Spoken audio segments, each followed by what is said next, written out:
Hi friends, இன்றைக்கி ரொம்பவே அழகான சூப்பரான ஒரு டிசைன் தான் பார்க்க போகிறோம். ரொம்ப சிம்பிள் தான் ஸ்டிச் பண்ணுறது. பார்க்கும்பொழுதே ஒரு சில சீனியர் டெய்லர் எப்படி பண்ணணும் அப்படின்றத கண்டுபிடிச்சிருப்பீங்க. ஆனால் ஒரு சில டெக்னிக் இருக்குது. இந்த வீடியோ ஃபுல்லாக பாருங்கள். எப்படி நம்ம பிசுறு எதுவுமே வெளியே தெரியாமல் நீட்டாக ஃபினிஷ் பண்ணுறது.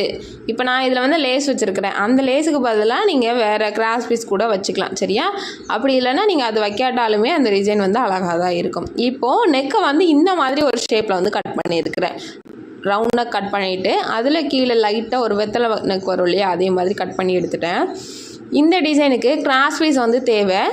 கிராஸ் பீஸ் எடுக்கிறது நிறையவே எடுத்துக்கோங்க. ஏன்னா நெக்கோட ஃபுல் ரவுண்டுக்குமே நமக்கு டிசைன் கொடுக்கறதுக்கு இது தேவை. கிராஸ் பீஸ் நீங்கள் எடுக்கும் பொழுது நல்லா கிராஸாக எடுங்க. அப்போ தான் அதில் சுருக்கம் எதுவுமே இருக்காது. ஒரு வேளை கிராஸ் பீஸ் இல்லை அப்படின்னா ஸ்ட்ரைட் பீஸ் எடுத்துக்கலாமான்னு கேட்டிங்கன்னா தாராளமாக எடுத்துக்கலாம். இந்த டிசைனுக்கு பொறுத்தளவில் கிராஸ் பீஸ் தான் வேணும் அப்படின்றதெல்லாம் கிடையாது. ஸ்ட்ரைட் பீஸும் யூஸ் பண்ணிக்கலாம். இது ரெண்டாம் அடித்து தையல் போட்டுக்கிறேன். எந்த அளவு அப்படின்னா நம்ம நார்மலாக பேக் ரோப் வைக்கிறதுக்கு தையல் போடுவோம் இல்லையா, அந்த மாதிரி அளவுக்கு தையல் போட்டுட்டு சைடில் எக்ஸ்ட்ரா இருக்கக்கூடிய துணியை கட் பண்ணி விடுறேன். அதே மாதிரி நம்ம திருப்பும் போது அழகாக வரணும் அப்படின்னா நம்ம ஜாயின் போட்டிருப்போம் இல்லையா, அந்த இடத்துல மட்டும் குறைவாக துணி இருக்கிற மாதிரி பார்த்துக்கோங்க. அதனால தான் அந்த மாதிரி கிராஸை நான் கட் பண்ணி எடுத்தேன். இப்போ இதை நம்ம பேக் ரோப்பெல்லாம் திருப்போம் இல்லையா, அந்த மாதிரி நான் திருப்பி எடுத்துக்கிறேன். இப்போ ஃபுல்லாக திருப்பி எடுத்ததுக்கப்புறமா நெக்கோட ஓரத்தில் ஒரு அரை இன்ச்சுக்கு கீழே ஸ்டார்ட் பண்ணுறேன். இந்த பீஸோட அகலம் 1.25 இன்ச்சு இருக்கிற மாதிரி பார்த்துக்கிறேன். ஈவனாக வர்றதுக்காக மார்க் பண்ணிக்கிறேன். ஒரு பீஸ் வச்சுட்டு அடுத்த பீஸ் வைக்கிறதுக்கு அரை இன்ச் அளவு கேப் விடுங்க. அப்போ தான் நீட்டாக இருக்கும். ஈவனாக வர்றதுக்கு கண்டிப்பாக மார்க் பண்ணிவிட்டு ஸ்டிச் பண்ணுங்கள். அப்போ தான் கரெக்டாக இருக்கும். இப்போ நெக்கோட பெண்டிங்கில் எப்படி நம்ம ஸ்டிச் பண்ணுவோங்கிறத பாருங்கள். நெக்கு பெண்ட் ஆகும்போது எப்போதுமே டிசைன் வைக்கிறோம் அப்படின்னா உள்பக்கம் ஒடுக்கமாகவும் வெளிப்பக்கம் விரிகிற மாதிரியும் பார்த்துக்கோங்க. மேலேருந்து அரை இன்ச் வச்சுட்டு வந்தோம் இல்லையா, அந்த அரை இன்ச் அப்படின்றது அந்த வளைகிற இடத்துல 1/4 இன்ச்சாக மாறணும். அண்ட் நெக்கோட ஆப்போசிட் சைடில் அது 3/4 இன்ச்சாக மாறணும். ஸோ அப்போ அந்த நெக்கோட ஷேப் நமக்கு கரெக்டாக இருக்கும், சரியா? ஸோ இந்த டிப்பை ஃபாலோ பண்ணி வைங்க. இந்த பீஸ் எல்லாமே ஈவனாக ஒன்று போல் வரும், சரியா?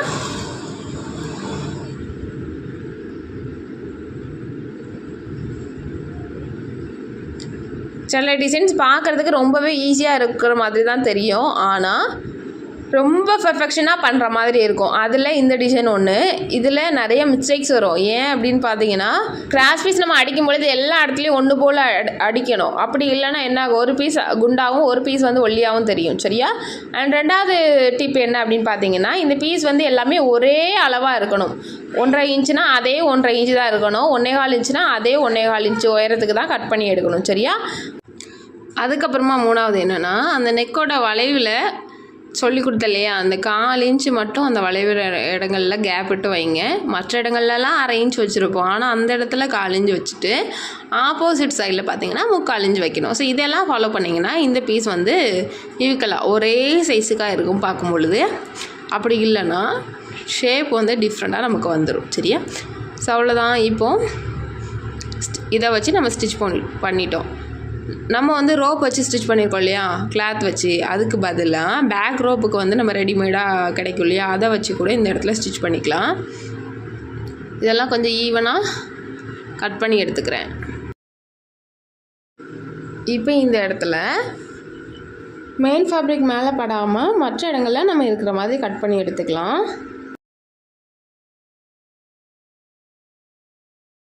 இப்போ மறுபடியும் 2.5 இன்ச் அகலம் இருக்கக்கூடிய ஒரு பீஸ் எடுத்துருக்கிறேன். 2 பீஸ் எடுத்திருக்கேன். இதோட நீளம் பார்த்தீங்கன்னா ஒரு 30 இன்ச்சிலேருந்து 40 இன்ச் வரைக்கும் எடுத்துக்கலாம். இப்போ அதில் நல்ல பக்கம் உள்ளே இருக்கிற மாதிரி வச்சுட்டு ஓரமாக தையல் போட்டுக்கிறேன். அதாவது ஒரு 1/4 இன்ச் அளவில் தையல் போட்டு எடுத்துக்கிறேன். இந்த மாதிரி தையல் போடுற இடங்களில் ரொம்ப கவனமாக தையல் போட்டு எடுக்கணும். ஏன்னா நம்ம இந்த மாதிரி பீஸெல்லாம் என்ன பண்ண போகிறோம், திருப்ப போகிறோம், சரியா? திருப்புறோம் அப்படின்னா அந்த இடம் என்ன ஆகும், சில நேரங்களில் பிரிஞ்சு வர மாதிரி இருக்கும். அது பிரியாமல் இருக்கணும்னா ஒரு ஸ்டிச்சுக்கு 2 ஸ்டிச் கண்டிப்பாக போடுங்க. இப்போ இந்த இடத்துல துணி ரொம்ப நுனியில் இருக்கிறதுனால கொஞ்சம் லைட்டாக மறுபடியும் உள்ள தள்ளி தையல் போட்டு எடுத்துக்கிறேன், அவ்வளோதான். இது வந்து பீஸ் வந்து அகலமாக தான் இருக்குன்றதுனால நான் சிசரோட ஒரு பகுதியை வச்சு நான் டேன் பண்ணி எடுத்துட்டேன். இப்போ நம்ம திருப்பினதுக்கப்புறமா இந்த பீஸ் இப்படி தான் இருக்குது. உங்களுக்கு தேவை அப்படின்னா நீட்டாக அயர்ன் பண்ணி எடுத்துகிட்டு அதுக்கப்புறமா இந்த ப்ரொசீஜரை பண்ணுங்கள். நல்லா உள்ளே இருக்கக்கூடிய இந்த பகுதியெல்லாம் நல்லா விரித்து விட்டுட்டு அதுக்கப்புறமா தான் ஸ்டிச் பண்ண ஸ்டார்ட் பண்ணணும். ஓகேவா? இப்போ ஆல்ரெடி நம்ம ஒரு பீஸ் வந்து வச்சுருந்தோம் இல்லையா, அந்த பீஸ் மேலேயே ஒரு 1/4 இன்ச் அளவுக்கு இப்போ நம்ம டேன் பண்ண அந்த பீஸ் வர மாதிரி வச்சுட்டு, இப்போ நான் வைக்கிறத பார்த்தாலே உங்களுக்கு புரியும், ப்ளீட் வச்சுட்டே ஸ்டிச் பண்ணிகிட்டே வரணும்.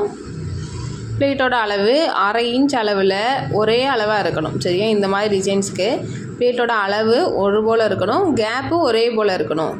ஒரே இடத்துல 1/4 இன்ச்சு, ஒரு இடத்துல 3/4 இன்ச்சு அப்படி வச்சிங்கன்னா பார்க்குறதுக்கு நீட்டாக இருக்காது. எல்லா ப்ளீட்டும் ஒரே இடத்துல இருக்கிற மாதிரி வைங்க. அண்ட் கீழே வந்து அந்த ரோப் மேலே வைங்க. நம்ம ரோப் வச்சு ஸ்டிச் பண்ணியிருந்தோம்ல, அது மேலவே வைங்க. அப்போ தான் அந்த கீழே இருக்க பீஸ்லலாம் கவர் ஆகும். சரியா?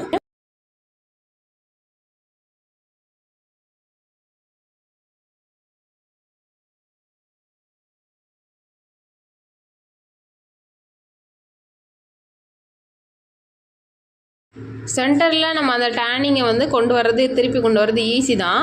ஏன்னா நம்ம என்ன பண்ணியிருந்தோம், ப்ளீட் வச்சு தானே தைக்கிறோம். அதனால் ப்ளீட் வச்சு தைக்கிறதுனால அந்த ஈஸியாக வந்து அந்த டேனிங்கில் நமக்கு திரும்பி கொடுக்கும். சரியா? நேர் பீஸ் இருந்தாலுமே நம்ம ப்ளீட் வச்சு தைக்கிறதுனால அந்த டேனிங்கில் ஈஸியாக நமக்கு டேன் பண்ணி கொடுத்துரும். சரியா? நீங்கள் அந்த சென்ட்ரு வந்தோன்னா அந்த மிஷின் டேரக்ஷன் மட்டும் கொஞ்சம் மாற்றி வச்சுருங்க. மாற்றிட்டிங்கன்னா அது வந்து ஈஸியாக வந்து உங்களுக்கு அந்த டேரக்ஷன் கிடச்சிரும். சரியா?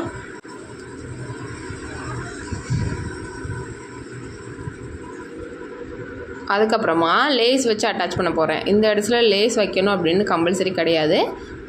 பட் வச்சோன்னா இன்னும் கொஞ்சம் ஒரு ஹைலைட் தெரியும். அண்ட் நம்ம கீழே தையல் போட்டிருப்போம் இல்லையா, அந்த தையல் எதுவுமே தெரியாது, நீட்டாக இருக்கும். நீங்கள் ஒவ்வொரு இதுவுமே போடும்போது அந்தந்த கலருக்கு நூல் வந்து மாற்றிடுங்க. இப்போ நான் லேஸ் வைக்கிறேன் அப்படின்னா அந்த லேஸ் கலருக்கு தகுந்த மாதிரி நூல் வந்து மேலே மட்டும் மாற்றிடுங்க. அப்போ தான் அதுக்கு வந்து ஃபினிஷிங் கிடைக்கும். சரியா? நூல் மாற்றுறதுக்கு சோம்பரப்பட்டோன்னா கண்டிப்பாக ஃபினிஷிங் இருக்காது. அண்ட் நெக்கோட ஓரத்தில் பைப்பிங் வச்சு கொடுத்துருக்குறேன். பைப்பிங்லாம் முன்னாடி வீடியோவில் சொல்லி கொடுத்துருக்கேன். ரொம்ப பொறுமையாக டீட்டெயில்டாக வந்து சொல்லி கொடுத்துருக்கேன். ஸோ நீங்கள் பைப்பிங் ஃபாலோ பண்ணுங்கள். அந்த சென்டரில் நெக்கோட சென்டரில் வந்து ஒரு ப்ளீட் வச்சு ஸ்டிச் பண்ணியிருக்கேன்.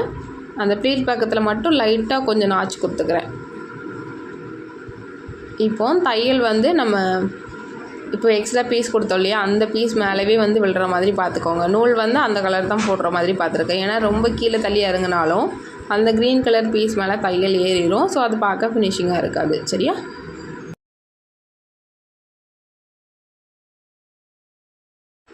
இதுக்கப்புறமா ஒரு 2 இன்ச் அகலத்தில் ஒரு பீஸ் எடுத்து அதை 2ஆக மடித்து ஓரமாக தைக்கிறேன். இந்த பீஸோட உயரம் 12 இன்ச்லேருந்து 15 இன்ச் வரைக்கும் இருக்கிற மாதிரி பார்த்துக்கோங்க. உங்களோட நெக்கோட பாடியோட சைஸ் இருக்கும் இல்லையா, சின்னது பெருசுன்னு இருக்கும் இல்லையா, அதுக்கு தகுந்த மாதிரி இந்த அளவை வந்து நம்ம மாற்றிக்கலாம்.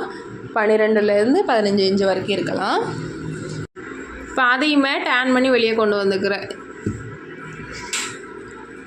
அவ்வளோதான். நீடில் நூல் போட்டு எடுத்துக்கிறேன்.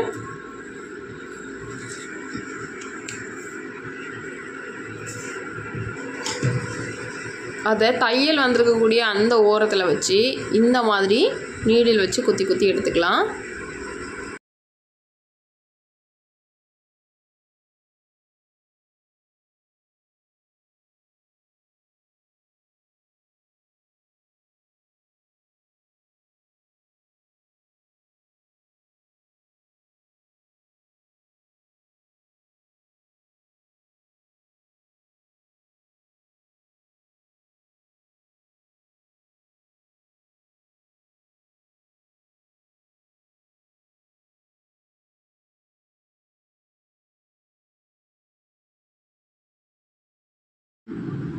இதுக்கப்புறமா இதை வந்து எப்படி ஃபினிஷ் பண்ணணும் அப்படின்றத பாருங்கள்.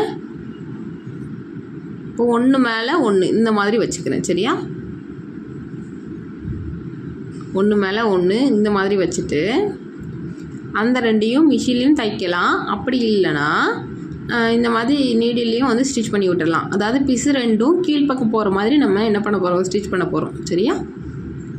ஹேர் பேண்ட் ஸ்டிச் பண்ணுறீங்க அப்படின்னா உங்களுக்கு இந்த இது நல்லாவே புரியும். ஹேர் பேண்ட் நம்ம என்ன மெத்தடில் பண்ணுறோமோ அதே மாதிரி தான். சரியா? ஹேர் பேண்ட் வந்து நம்ம எலாஸ்டிக் கொடுத்து பண்ணுவோம், இது வித்தவுட் எலாஸ்டிக், அவ்வளோதான். இப்படி தான் நமக்கு இந்த ஃப்ளவர் கிடைக்கும். லாஸ்ட் டைம் வந்து சென்டரில் வைக்கிறதுக்கு ஒரு ஃப்ளவர் சொல்லி கொடுத்துருந்தேன், அதை விட இது வந்து ஈஸியாக இருக்கும். இது வந்து ஹேர் பேண்ட் டைப்பு. இது எங்கேயுமே பிசுறு இருக்காது, நீட்டாக இது வந்து ஃபினிஷ் ஆகி வரும். சரியா? இப்போது இது அந்த பிசுறு இருந்த பகுதியை ப்ளவுஸோட கீழ் பகுதியில் வச்சுட்டு ஹெம்மிங் போட்டு எடுத்துக்கிறேன். மிஷின் ஸ்டிச்சிங் நேரத்தில் கொடுத்தோம்னா ஃபினிஷிங்காக இருக்காது. ஸோ அதனால் ஹேண்டாலேயே வந்து ஸ்டிச் பண்ணிடலாம். சென்டரில் தான் ஸ்டிச் பண்ணணும், சைடு ஃபுல்லாக ஸ்டிச் பண்ணிடாதீங்க. சென்டரில் வந்து ஒரு 4 ஸ்டிச் மட்டும் போட்டுக்கலாம். Up and down and left right 2 சைடுமே 4 சைடுமே என்ன பண்ணிக்கலாம், ஸ்டிச் போட்டு எடுத்துட்டோம்னா அந்த பீஸ் வந்து நமக்கு ஃபிக்ஸ் ஆகிரும். அவ்வளோதாங்க. இந்த டிசைன் கண்டிப்பாக உங்களுக்கு யூஸ்ஃபுல்லாக இருந்திருக்குன்னு நினைக்கிறேன். சிம்பிளாக இருந்தாலுமே பாருங்கள், அதில் எவ்வளோ நிறைய விஷயங்களை நம்ம ஃபாலோ பண்ண வேண்டியது இருக்குது அப்படின்னு. நீங்களும் இந்த மாதிரியே ஃபாலோ பண்ணுங்கள். உங்களுக்கும் இந்த டிசைன் பிடிச்சிருந்தா மறக்காமல் நம்ம சேனலை சப்ஸ்கிரைப் பண்ணிக்கோங்க. நம்மளோட ஸ்டூடெண்ட்ஸ் வந்து இதை ஒர்க் பண்ணி வாட்ஸ்அப் குரூப்பில் சென்ட் பண்ணுங்கள். உங்களுக்கான கரெக்ஷன் பார்த்துட்டு சொல்கிறேன். Okay, thank you, bye bye. Next வீடியோவில் பார்க்கலாம்.